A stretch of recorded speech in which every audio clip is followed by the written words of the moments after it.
Bilang Jinchuriki, maraming nawala sa akin. Lumaki ako na may buwang ang puso. Pero nagawa nun na ipakita sa akin kung anong dapat kong panghawakan. Kaya ngayon nababalot ng ginto ang puso ko. Hindi ang kapangyarihan ng video ang naging pundasyon ko. Dahil bago ko pa siya naging kaibigan, may nagliwanag na sa loob ko.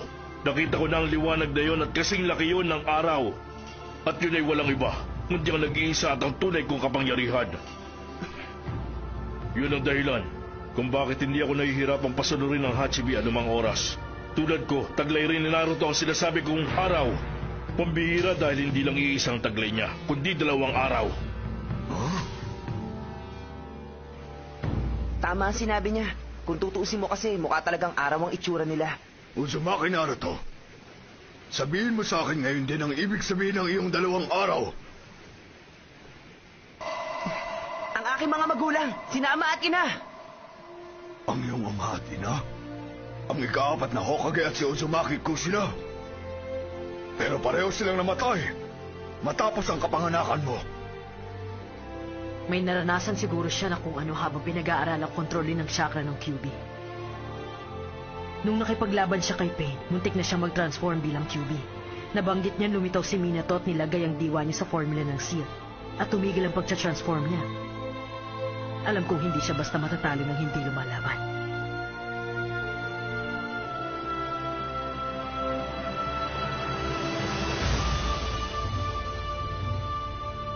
Nung oras na sinusubukan kong kontrolin ang kapangyarihan ng QB, siniguro sa akin ni Ama na makikilala ko ang aking ina.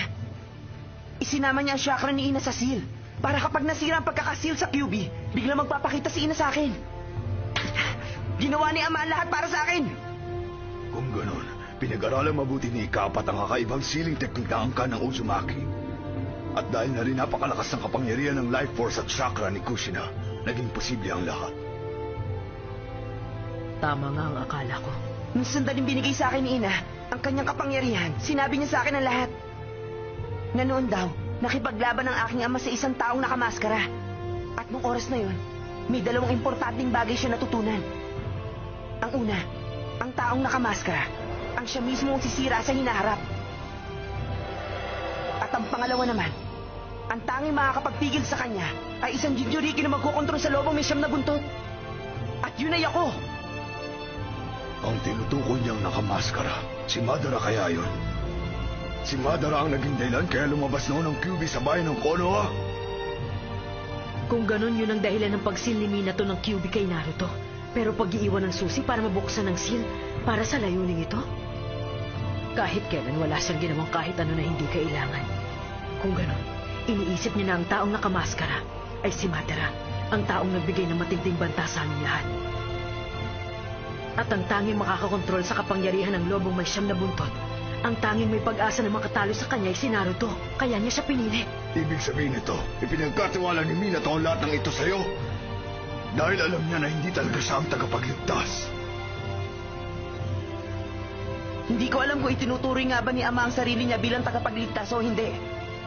Ganun pa man, sinabi sa akin ng master ko na anak ng propesiya si Ama, kaya siya nga ang tagapagligtas. Nakalimutan mo na ba ang sinabi ko sa'yo kanina? Matagal nang patay ang tagapagligtas na si Minato. Hindi mo ba naiisip na isang napakalaking kabiguan ng lahat?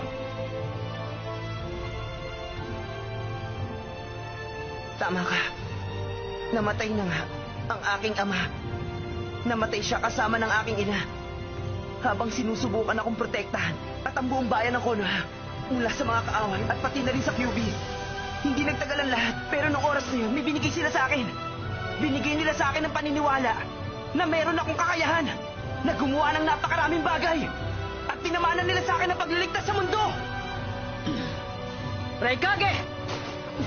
Kung binabalak mo na, tapusin si Naruto para nang bumagal ang dating ng kalaban. Darating pa rin sila tiyak na makukuha ang QB. Siguradong katapusan na ng mundo.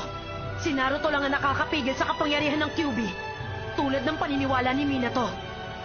Ang pagpayag na makaalis si Naruto sa tamang paraan para protektahan ng mga ninja. Itataya kong lahat para kay Naruto. Kaya anong desisyon mo? Pumayag ka na kasi. Huwag kang baliw, mag-isip ka naman. Lagi mong sinasabi isa akong malaking hangal. Tinanggap ko na. Total naman, ganun din ang tingin ko kay Naruto. Kaya pareho kaming hangal. Ayos lang. Pero Para magtagumpay, kailangan mo kami. Dahil wala kaming pakialam. Kung malaki man o matibay ang pader na babanggain namin. Yahoo!